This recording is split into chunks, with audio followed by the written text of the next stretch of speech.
Buenos días, chicos. Déjenme ajusto la cámara. Bien. Por favor, me dan pulgar arriba si me escuchan bien y se ve bien, por favor.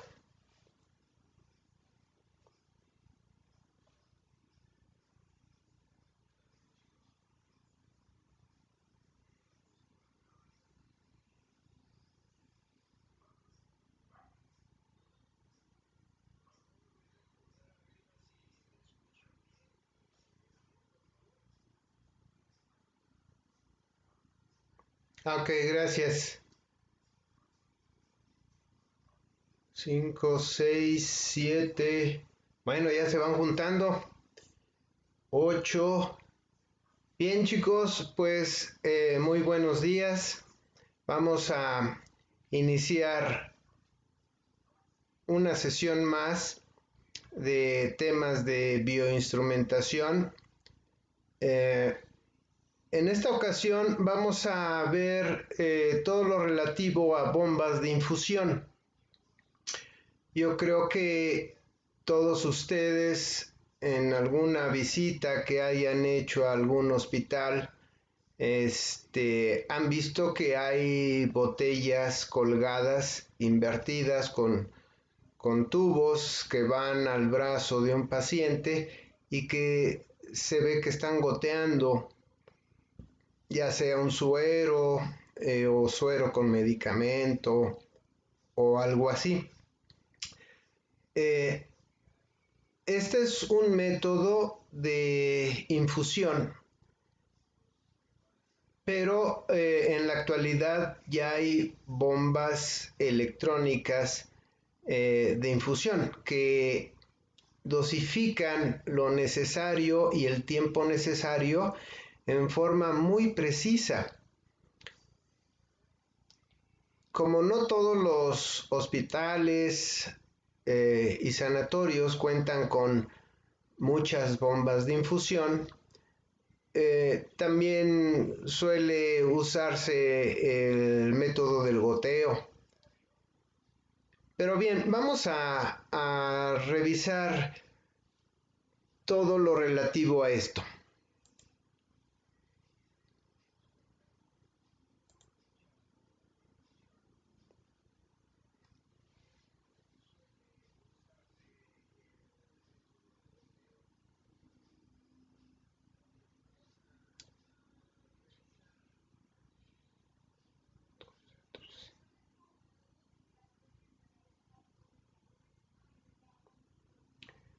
Bien, entonces vamos a hablar acerca de cómo ha sido la evolución en términos de infundir al sistema interno del paciente algún tipo de medicación.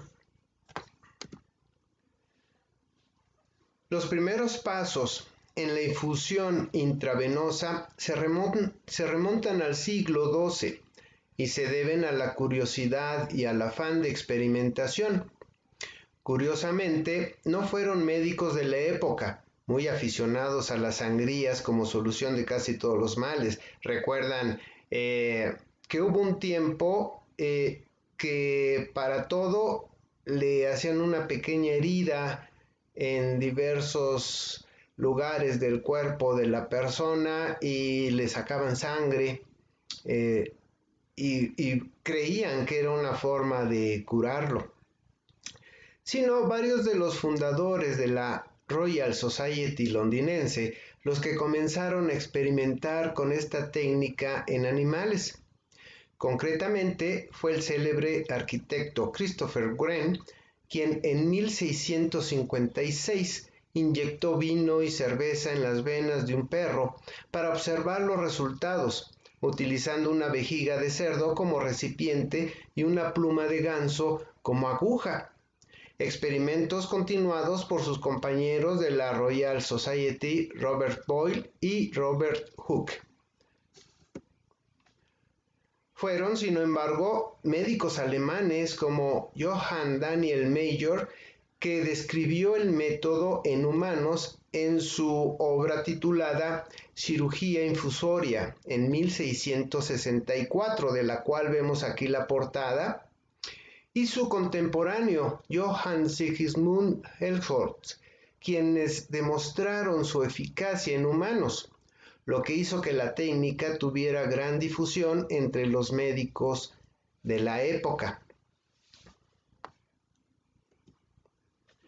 Sin embargo, el desconocimiento de la causa de muchas enfermedades infecciosas y la ausencia de la noción actual de asepsia hacía que la técnica fuera rudimentaria y creara problemas de infecciones que causaban una elevada mortalidad entre los pacientes.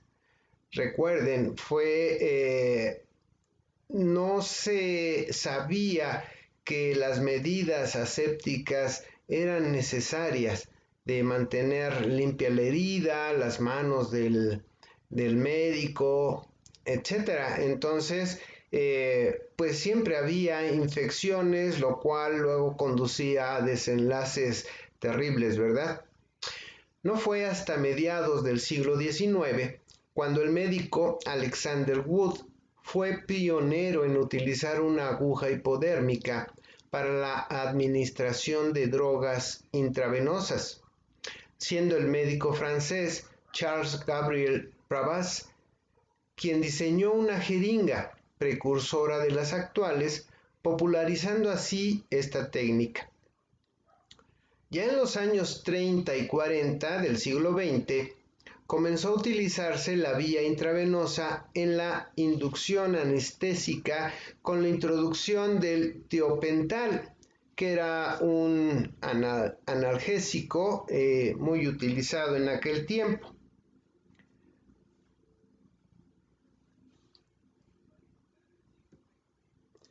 Durante la Segunda Guerra Mundial, la infusión intravenosa experimentó un importante desarrollo, siendo habitual la infusión de una mezcla de glucosa y aminoácidos en los heridos de guerra, técnica que presentaba dificultades debido al pequeño calibre de las venas periféricas. Esto llevó a que en 1945 fuera canalizada la primera vía central, es decir, ya en un vaso grande o vena de gran calibre. Y en 1952 se describió la técnica de venopunción en vasos de gran calibre, lo que permitía la infusión de fármacos vesicantes, esto es, fármacos que por su composición química causaban lesiones en los vasos sanguíneos, por lo que circulan cuando se realiza una infusión intravenosa, evitando daños en las células endoteliales situadas en la capa íntima de la vena. La infusión intravenosa, vamos a denominarla IV, hasta la llegada de las primeras bombas electromecánicas de infusión a finales de los años 60, se realizaba por gravedad. Eran los clásicos goteros en los que el control del flujo de infusión es altamente impreciso y que, bueno, no obstante, aún se siguen utilizando en los casos en los que no es factible o no se considera necesario usar una bomba de infusión, algo habitual hasta el día de hoy. Vean, aquí tenemos un segundo.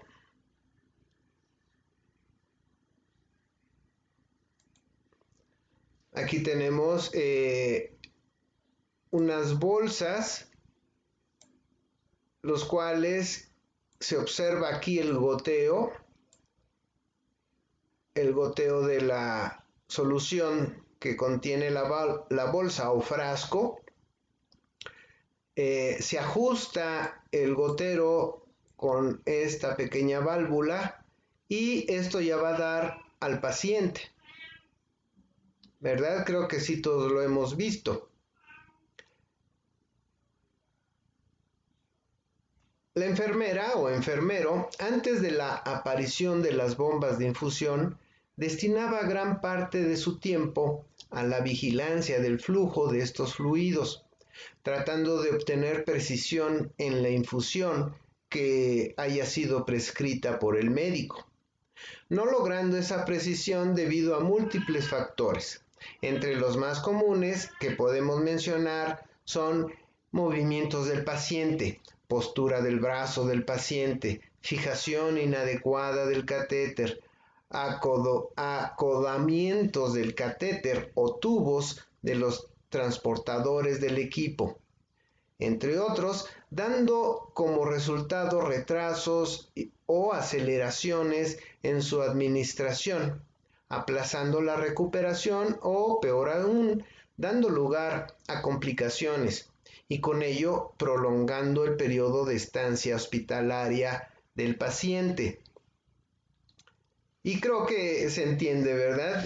Si el paciente está inquieto, que se da la vuelta, que se mueve y el tubo queda obstruido, o se le zafa la aguja, o el paciente se quita la aguja, etc. Entonces, el tiempo de administración de ese suero o fármaco es interrumpido y la enfermera tiene que estar al tanto de todo esto.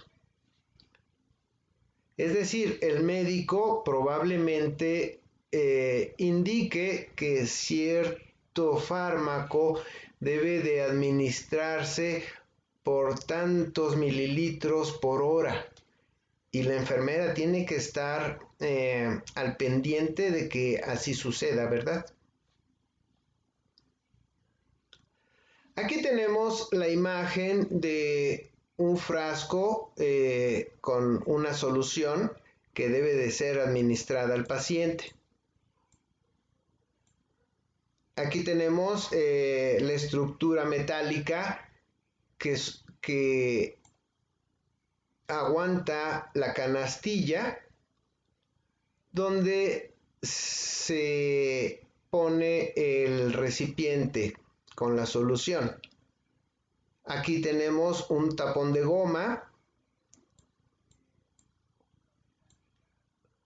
Por otro lado, el tubo aquí tiene un tipo de punzón, el cual se inserta en esta goma. Y aquí está el gotero. Esta es una toma de aire. Y claro que todo el tubo se llena primero de la solución y se gradúa el gotero con la llave que tenemos acá. Por esta otra vía se pueden añadir otros fármacos.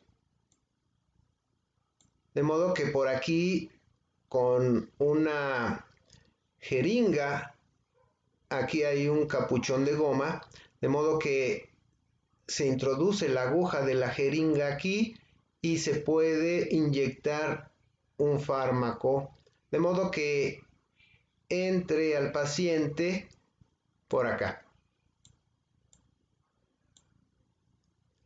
Este es el equipo de infusión continua por gravedad. Es decir, vean, por efecto de la gravedad es como se da el goteo y la altura de esta canastilla debe de ser 1 o 1 metro, metro y medio arriba del nivel del paciente. La velocidad, la unidad de velocidad se expresa en GTT por minuto. Tenemos, bueno, GTT viene del término gutatim, que significa gota a gota, y también de guto, que significa gotear. ¿Ok? Entonces, tenemos macrogotas que contándolas, 20 gotas son 1 mililitro. También se tienen goteros, pero que la gota es más pequeña y a estas se les llama microgotas. Y contándolas, 60 microgotas son 1 mililitro. De modo que la enfermera debe de utilizar, ya sea con macrogotas o microgotas, la administración de la solución que se le ha medicado. Y ella debe de llevar el conteo de las gotas, de cuántas gotas y por cuánto tiempo, para que se administre lo que ha indicado el médico. Entonces, como ven, aquí tiene un problema algo interesante en la enfermería. En estos dispositivos, el flujo de infusión no se ajusta en mililitros por hora, sino en gotas por minuto. A través de una sencilla ecuación, es posible calcular el volumen de fármaco infundido durante un determinado periodo de tiempo, así como el flujo de infusión con un margen de precisión aceptable. Por ejemplo, se desea administrar por vía intravenosa un medicamento con suero a un paciente con un gotero de 20 gotas por mililitro, a una razón de 90 mililitros por hora. ¿Cuál sería el flujo del gotero por minuto? Entonces, el médico suele administrar esta cantidad y la enfermera, ella sabe si tiene el equipo de gotero de 20 gotas por mililitro o de 60 microgotas por mililitro, en fin, ella verá y debe de calcular el flujo de las gotas por minuto. Y que bueno, yo creo que ustedes también deben de saber hacerlo. Permítanme un segundo.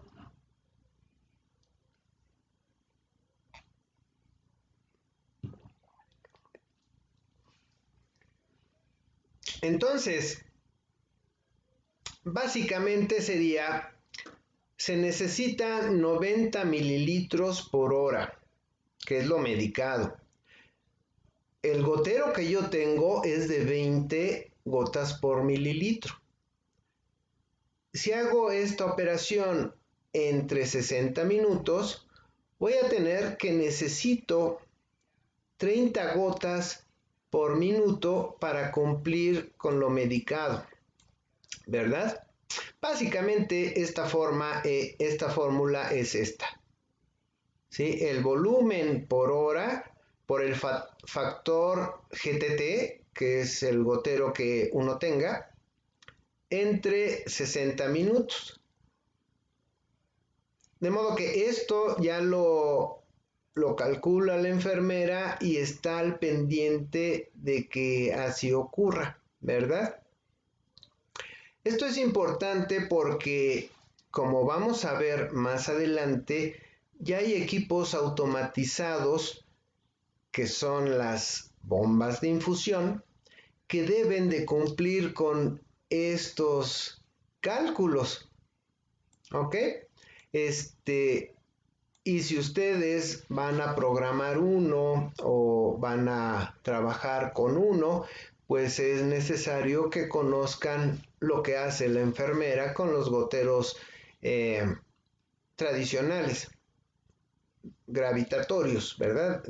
Que por gravedad gotean e infunden el medicamento al paciente por vía intravenosa. En la actualidad, a prácticamente todos los pacientes ingresados en un hospital se les coloca un catéter en una vena periférica, generalmente en el brazo o el dorso de la mano, como parte de la rutina de ingreso. Esto permite mantener un nivel de hidratación adecuado mediante la infusión continua de suero, además de disponer de una vía rápida y segura para la administración intravenosa de medicación cuando sea necesario. Las bombas de infusión supusieron una revolución en el control de las dosis de medicación y la precisión en su administración, que a partir de ese momento ganaron en fiabilidad y eficacia. Este es un ejemplo de una bomba de infusión. Hay numerosas marcas y modelos de bombas de infusión. Esta es algo sofisticada y que bueno, la idea es de que esto cumpla con las dosis medicadas por el tiempo que sea requerido. Por ejemplo, este es el modelo UPR 900, que es una bomba de infusión multifuncional. Hoy las bombas de infusión han evolucionado hasta convertirse en dispositivos de alta tecnología, totalmente programables y capaces de adaptarse a las necesidades de cualquier área hospitalaria. Estas bombas disponen de extensas bibliotecas de fármacos programadas en sus algoritmos internos de acuerdo con los protocolos de cada servicio. Incorporan modelos farmacocinéticos de infusión en modo TCI, Target Controlled Infusion, y son capaces de comunicarse entre sí de forma inalámbrica, así como de proporcionar conectividad con el sistema PDMS, Patient Data Management Systems, del hospital para ser monitorizadas a distancia. Permiten al paciente solicitar bolos de analgésicos. Esto es en las bombas de infusión PCA que vamos a ver en otra presentación, donde el paciente le pide a la bomba de infusión que le da un analgésico que le dé más. Es digamos, sobre demanda. Esto es analgesia controlada por el paciente e incorporan los últimos avances en materia de visibilidad, facilidad de manejo y sistemas de prevención de errores de medicación. Entonces, ya los algoritmos que trae el sistema en forma interna ya incorporan los datos de muchos fármacos usuales que se suelen utilizar.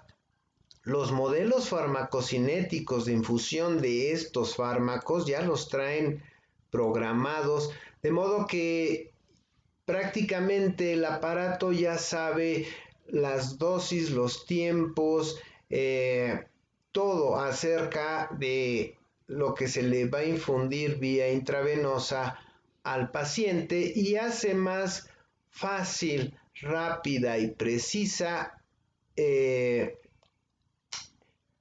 la administración, la medicación al paciente. Probablemente más adelante hablemos de los modelos farmacocinéticos, pero bien, ese sería un tema aparte. Por supuesto, si alguien tiene alguna duda, pregunta, comentario, puede hacerla. Voy a estar monitoreando el chat continuamente. Bien, vamos a continuar. Asimismo, gracias a la introducción de las bombas de infusión, la problemática de administración de soluciones parenterales, transfusiones sanguíneas y la infusión de soluciones parenterales y enterales disminuyó. Vamos a ver a qué nos referimos con parenterales y enterales. El término parenteral hace referencia a la vía de administración de los fármacos. Esto es, atravesando una o más capas de la piel o de las membranas mucosas mediante una inyección intradérmica, prueba de Mantoux, prueba que consiste en inyectar antígenos a un organismo para comprobar si se ha producido contacto con una bacteria, Mycobacterium, tuberculosis, lepra, o con la vacuna BCG contra la tuberculosis. Esto es el bacilo de Calmette-Guerin. También se emplea como tratamiento inmunoterápico contra el cáncer, ya que actúa como modificante de la respuesta biológica, pero sin dejar huella. Pruebas cutáneas, subcutáneas, insulinas, heparinas, vacunas y otros fármacos. También en el área de infusión intramuscular, como vacunas, otros fármacos, analgésicos, antiinflamatorios, antibióticos, etc. Intravenoso, medicación urgente como adrenalina, atropina, glucosa, hipertónica, etc. Y múltiples fármacos a diluir en el suero del gotero. El término enteral hace referencia a la vía de administración mediante el aparato digestivo vía oral, con píldoras, comprimidos o jarabes, y vía rectal, supositorios y enemas. Enteral también se refiere cuando el paciente no puede ingerir alimentos en la forma tradicional y se le da el alimento ya preparado en pasta, casi como un licuado, directamente al estómago o a los intestinos, que también a través de bombas de infusión se les hace llegar ese alimento al estómago o a los intestinos. Aquí tenemos las aplicaciones de las bombas de infusión. Para el adulto pediátrico neonatal, es decir, adulto o pediátrico o neonatal, medicamentos cardiovasculares intravenosos, quimioterapia, autotransfusiones, soluciones de mayor viscosidad, microinfusión. De la microinfusión vamos a hablar también más adelante, es decir, cantidades pequeñísimas de un medicamento que se debe de infundir al paciente en forma muy precisa. Administración de anestesia epidural, regional, es decir, por ejemplo, la epidural. ¿Recuerdan las membranas del cerebro, aracnoides, etcétera? Entre las membranas, en ocasiones es necesario estar administrando algún fármaco, infusión arterial, antibióticos, antiarrítmicos, en fin, hay una gran variedad de aplicaciones de las bombas de infusión.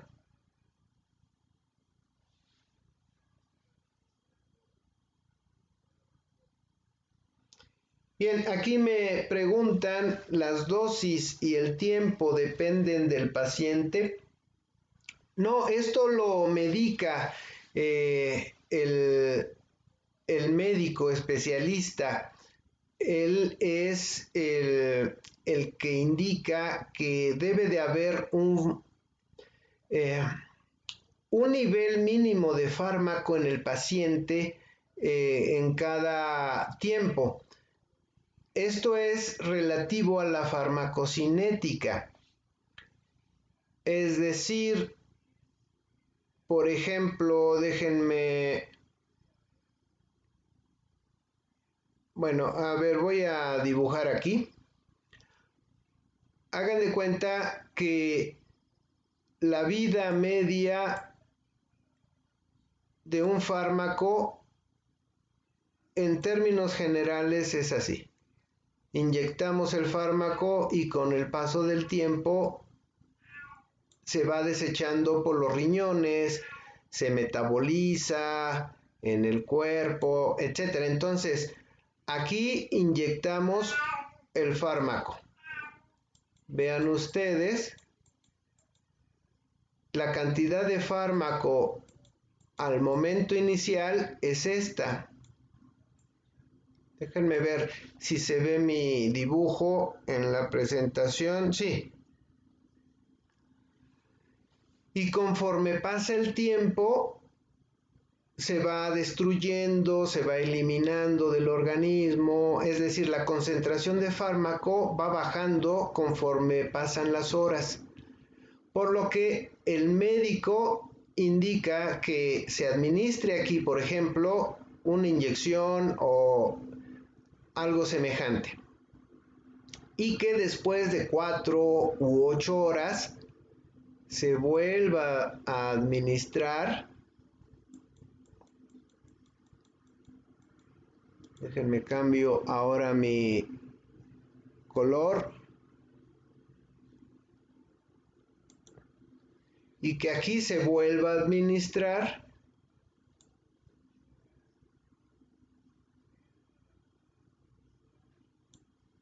con la idea de mantener una concentración.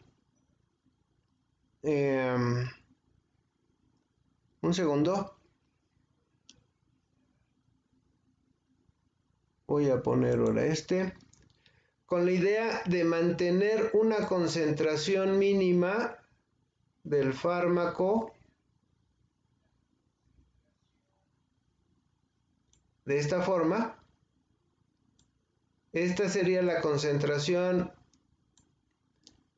digamos, RMS, la concentración del fármaco en sangre o en el líquido intercelular o en algún compartimento corporal.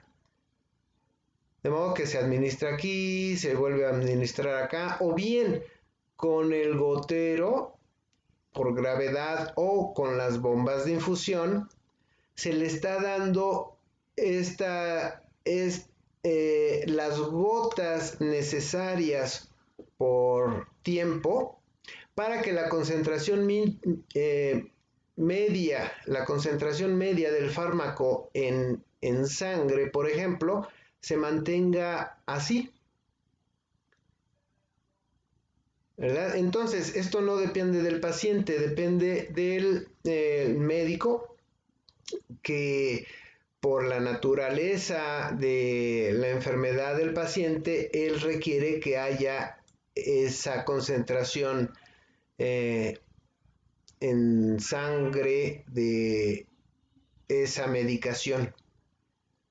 Acabamos de ver algo rápidamente. Esto es farmacocinética, lo que acabamos de ver. La farmacocinética de diferentes medicamentos. Unos medicamentos duran más tiempo en sangre, otros menos tiempo, etcétera. Entonces, el médico debe, sabiendo la farmacocinética de los diferentes fármacos, prescribe las dosis o las gotas por minuto, más bien el volumen por hora que necesita el paciente de ese fármaco. Y como ya vimos, la enfermera tiene que hacer el cálculo de cuántas gotas por minuto equivale, ¿verdad?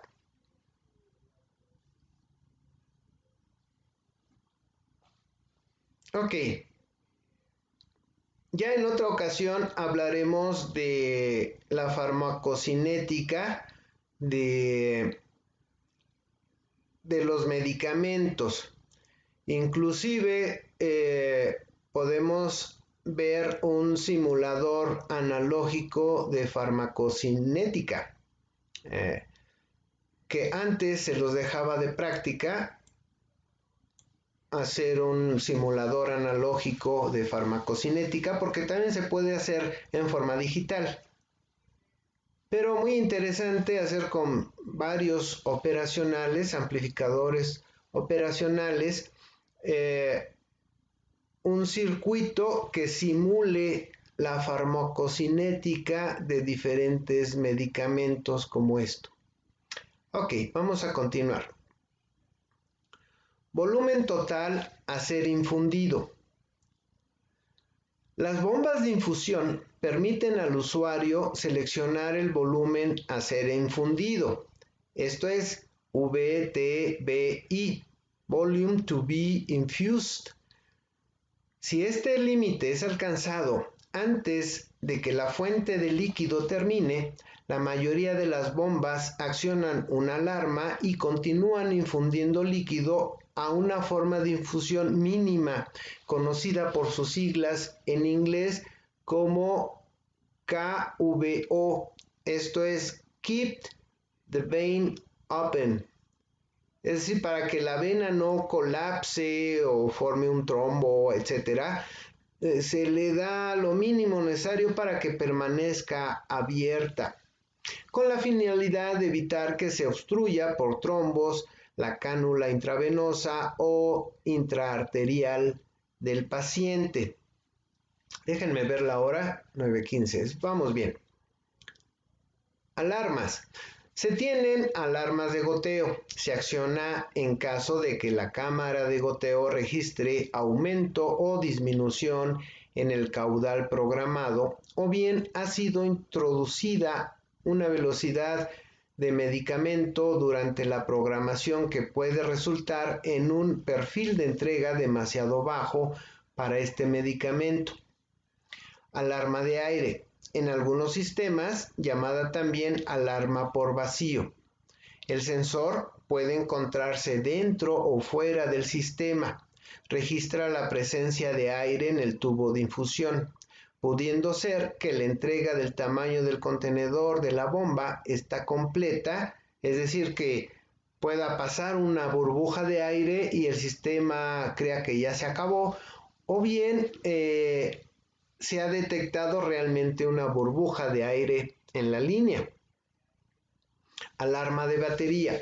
En los sistemas de infusión que cuentan con una fuente de poder propia recargable, al conectarse a la fuente de poder, la alarma se acciona cuando la reserva de energía se encuentra próxima a un nivel crítico de funcionamiento, posterior al cual los dispositivos de la bomba son inexactos o bien no funcionales.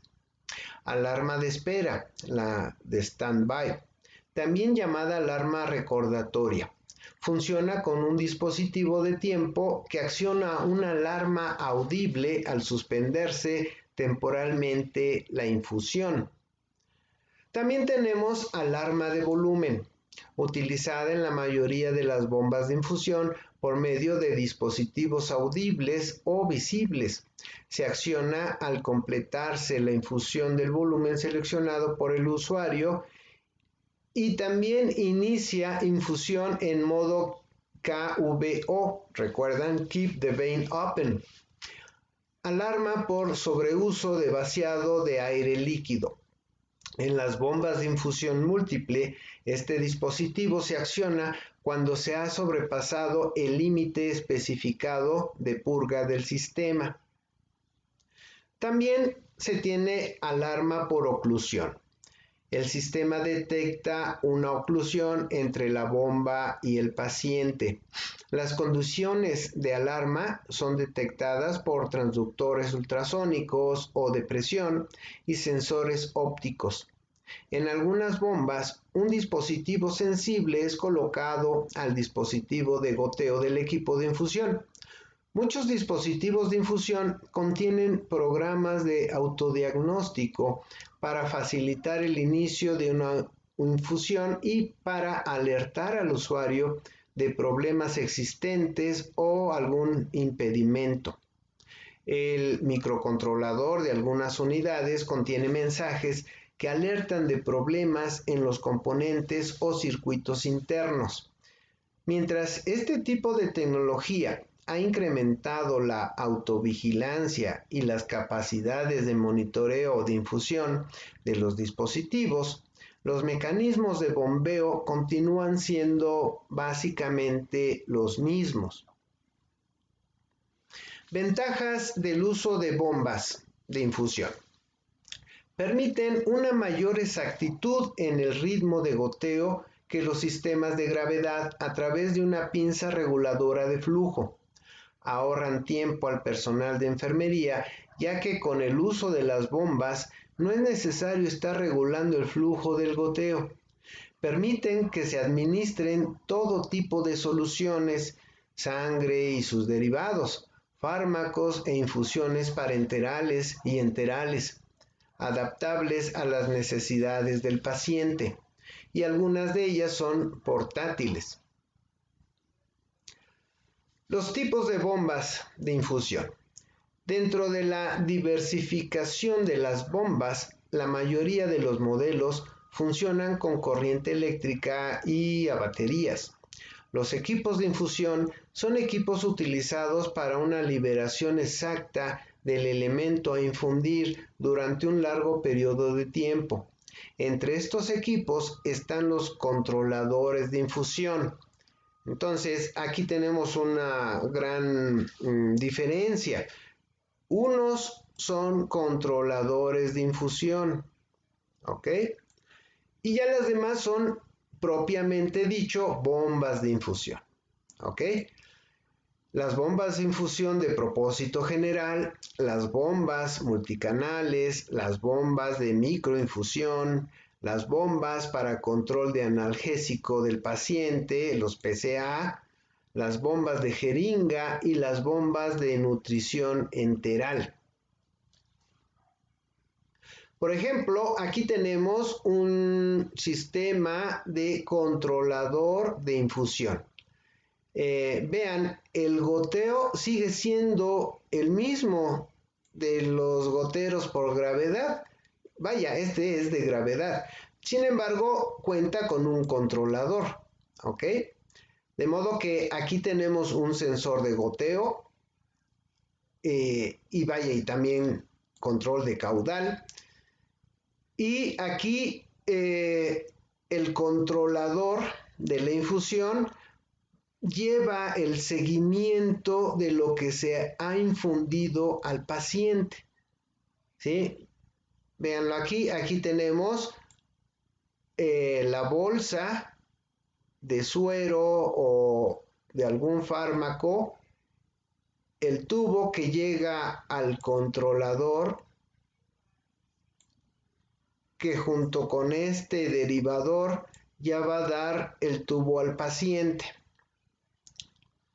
Entonces, aquí tenemos, por ejemplo, estos son equipos de infusión continua de fármacos de mililitros por hora, que es lo que suele pedir el médico, ¿verdad? También tenemos las bombas de infusión de propósito general. Estas bombas de propósito general y los controladores son usados para las mismas aplicaciones y tienen características de alarma similares, pero las bombas de infusión dan la infusión bajo presión porque tiene bombas peristálticas para esto, es decir, hacen ingresar lo medicado por presión, no por gravedad, mientras que los controladores regulan la infusión por gravedad, como los goteros tradicionales. ¿Ok? Entonces, vean aquí, tenemos una bomba de infusión peristáltica. Si recuerdan de las bombas peristálticas, les dejé una tarea al respecto de qué son las bombas peristálticas. Entonces, aquí tenemos el contenedor de líquido que se va a infundir, la línea de flujo, y esta sería la bomba de infusión. La bomba de infusión, este ya no es un controlador como en el caso pasado. Este es una bomba de infusión, de modo que toma el líquido a infundir y a través de una bomba peristáltica controlada por un sistema electrónico lo inyecta al paciente. Entonces, recuerden, una bomba peristáltica sería esto. Aquí tenemos una manguera de silicón o algo así. De modo que este es el rotor de un motor. Estos son como rodillos. Son rodillos que van girando, aprisionan por donde está el rodillo, aprisionan la manguera de modo que se tiene el control exacto del volumen que hay aquí y qué es lo que se está infundiendo al paciente, ¿verdad? Vean aquí, esta es una pequeña bomba de infusión y aquí se ve la bomba peristáltica, ¿verdad? Tenemos otros tipos de bombas peristálticas. Esta es lineal, esta bomba peristáltica lineal. De modo que el tubo va aquí, pero estos son rodillos, noten ustedes, son rodillos que van aprisionando en forma secuencial la manguera, de modo que este rodillo baja, enseguida y este se empieza a levantar, como si con los dedos le hiciéramos así, ¿verdad? Y hacemos que avance el volumen correcto del líquido hacia el paciente. Vean, aquí tenemos unos modelos de este tipo de bomba de infusión. Entonces, las bombas de infusión multicanal constan de 2 o más bombas de propósito general o controladores dentro de un mismo equipo. Tenemos las bombas de infusión volumétrica. Estas suministran soluciones a través de vías epidurales. Recuerden, es el espacio que queda entre la dura madre, una de las 3 meninges que envuelven al sistema nervioso y el cerebro, y la parte ósea del cráneo o del raquis. Entonces, son las soluciones a través de las vías epidurales o intravenosas para propósitos diagnósticos o terapéuticos. Cuando se requiere mayor flujo que el permitido por la gravedad, por el gotero normal o con mayor exactitud, son utilizadas en hospitales y cuidado alternativo, vaya en casa, asilos, consultorios, etc. El principio de operación es una bomba peristáltica manejada por un microcontrolador. Impulsa la solución a través de la tubería de silicón o PVC desde la fuente de la solución hasta el paciente. El microcontrolador controla el flujo de la solución y el volumen a suministrarse. Vean, aquí tenemos un modelo de bomba de infusión volumétrica Baxter. Permítanme un segundo.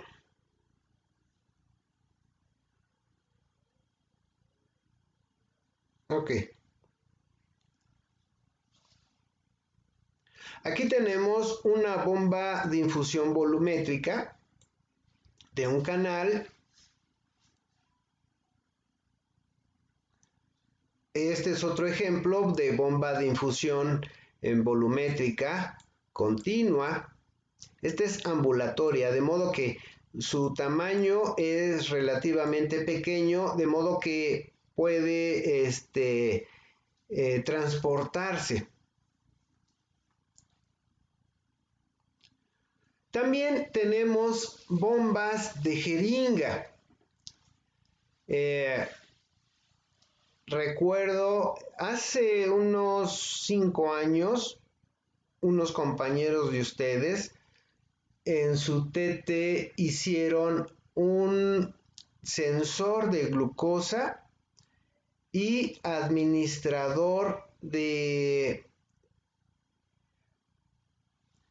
la medicación para la glucosa. Perdón, tuve un lapsus. De modo que necesitaban administrar esta solución para la glucosa en cantidades mínimas e hicieron en su TT esto, unas bombas tipo de jeringa, y les quedó pues muy bien. Entonces, las bombas de jeringa son usadas para infundir pequeños volúmenes a velocidades inferiores de 100 mililitros por hora por presión del émbolo de una jeringa convencional instalada en la bomba. El principio de operación es un mecanismo actuador manejado por un microcontrolador que impulsa la solución contenida a través de una tubería hacia el paciente. El microcontrolador controla el flujo de la solución con una gran exactitud. Vean ustedes, aquí se tiene la jeringa. Esta es la bomba de infusión con toda la circuitería necesaria. De modo que el sistema va empujando el émbolo de la jeringa con tal precisión que solo ingresa al paciente lo requerido. Vean, aquí tenemos ejemplos de esta bomba tipo jeringa. Aquí tenemos otro ejemplo.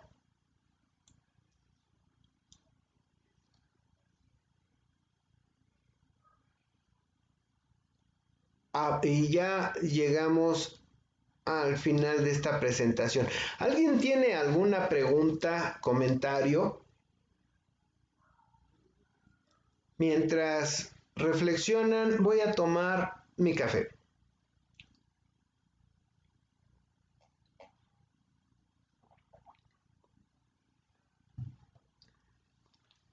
Entonces, perdón, hace un momento tuve un lapsus acerca, por ejemplo, de las personas diabéticas que necesitan administrarse insulina cuando su nivel de glucosa ha traspasado los límites normales. De modo que, recuerdan, ya hablamos de las personas diabéticas cuando hablamos de las tiras reactivas. Entonces, sus compañeros en el TT hicieron un sensor de glucosa en sangre y aparte un administrador de insulina, y la forma de administrar la insulina la hicieron de esta forma, con una bomba de infusión tipo jeringa. Y fíjense que les quedó muy decente, les quedó muy bien. Aparte, sensaban la insulina con una app, pasaban el diagnóstico a un teléfono inteligente y el teléfono inteligente gobernaba la bomba de infusión tipo jeringa. Entonces, fue un proyecto muy interesante que hicieron, y quedó muy bien ese proyecto. A ver, voy a leer unas preguntas. Un segundo, por favor. Supongo que para esta bomba de jeringa se tiene que tener ciertas precauciones para no inyectar aire al paciente por accidente. Claro que sí, es decir, ya la jeringa anticipadamente se prepara, se llena con el medicamento o el fármaco que se requiere, y se cuida que no haya burbujas dentro de la jeringa ni a lo largo del tubo de silicón, ¿verdad? Sí, efectivamente se deben de tener las precauciones correspondientes. ¿Cuál es la línea de desarrollo más importante para las bombas de infusión en la actualidad? además del control de insulina. Miren, las bombas de infusión, ahorita hablamos solamente de bombas de infusión de aplicación hospitalaria, pero hay bombas de infusión industriales en toda la biotecnología.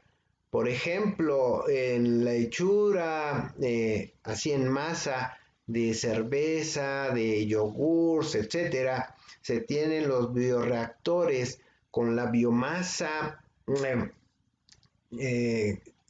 necesaria para cada proceso y se tienen que administrar cantidades muy precisas de diferentes sustancias para que el bioreactor siga trabajando y que alcance otra etapa de desarrollo, esa mezcla, porque es todo un proceso, ¿verdad? Entonces, de bombas de infusión, en términos generales, se tienen de uso industrial, de uso biotecnológico y por supuesto, ahorita nos enfocamos en el uso médico, ¿verdad? De modo que el principio que acabamos de ver de funcionamiento es aplicable para otras bombas en otros ámbitos industriales.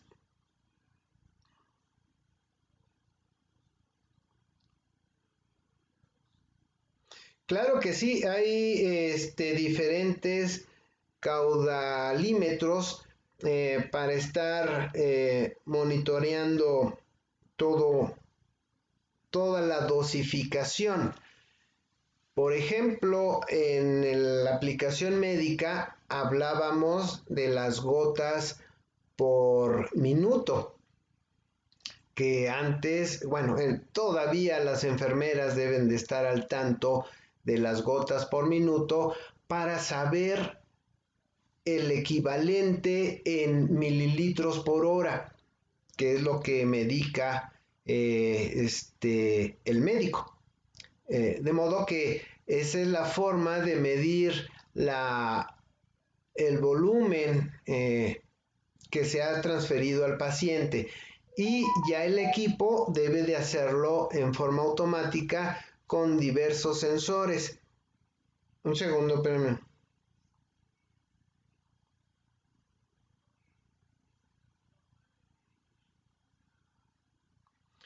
De los sensores, hay muchos tipos de sensores de flujo.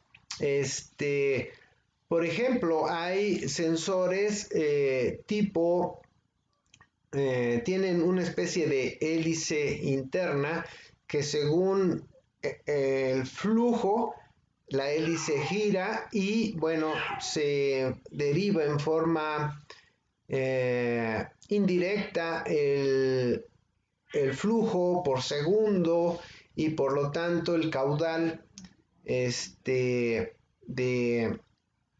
lo que se ha infundido. Recuerdan que llegamos a hablar de los, hablando en términos de la aplicación médica, ¿verdad? De cómo medir el gasto cardíaco, que se puede inyectar un bolo de agua fría, se toma el tiempo y se detecta en otro punto ese bolo de agua fría y se hacen las operaciones matemáticas correspondientes para determinar la velocidad del flujo y según las dimensiones de la manguera, pues determinar el volumen que ha sido transferido, etcétera, etcétera. Déjenme ver si hay otra pregunta. Bien, chicos, pues bueno, hoy terminamos un poco antes, pero bien, recuerden, este tema es de ingeniería clínica, de la asignatura de ingeniería clínica. Entonces, si están de acuerdo, vamos a continuar con otros temas de ingeniería clínica. Entonces, háganmelo saber, chicos. Por favor, a ver, denme un pulgar arriba para saber el quórum que hay en este momento.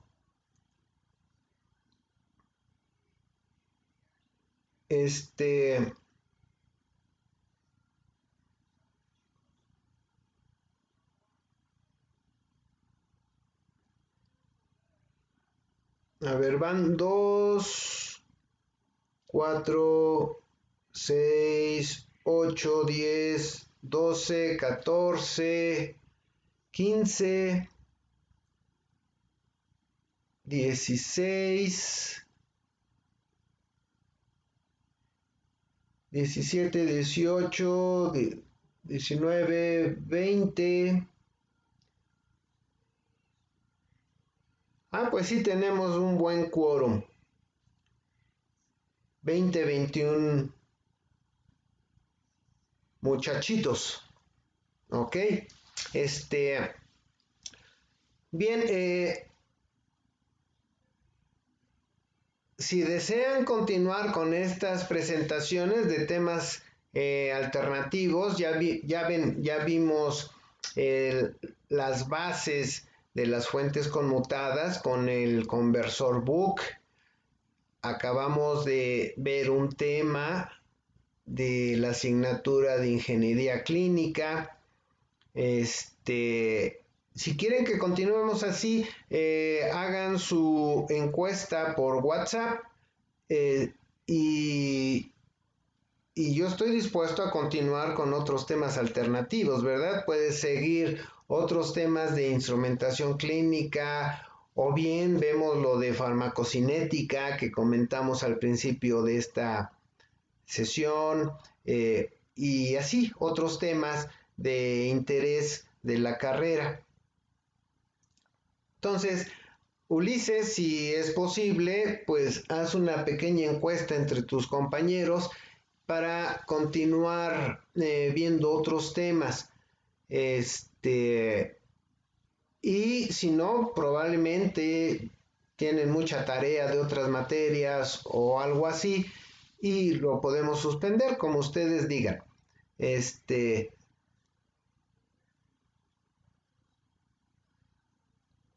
Ok, entonces vamos a dejarle por hoy en este punto y pues muchas gracias muchachos, sigan cuidándose mucho, recuerden que estamos en la etapa 3, se supone que más o menos a mediados de este mes que da inicio es cuando estamos en el mero pico de la campana de Gauss, de modo que las probabilidades de contagio a mediados de este mes van a ser máximas. Entonces redoblen cuidados, cuídense mucho, cuiden a sus papás, cuiden a su familia, y nos estamos viendo en la siguiente sesión.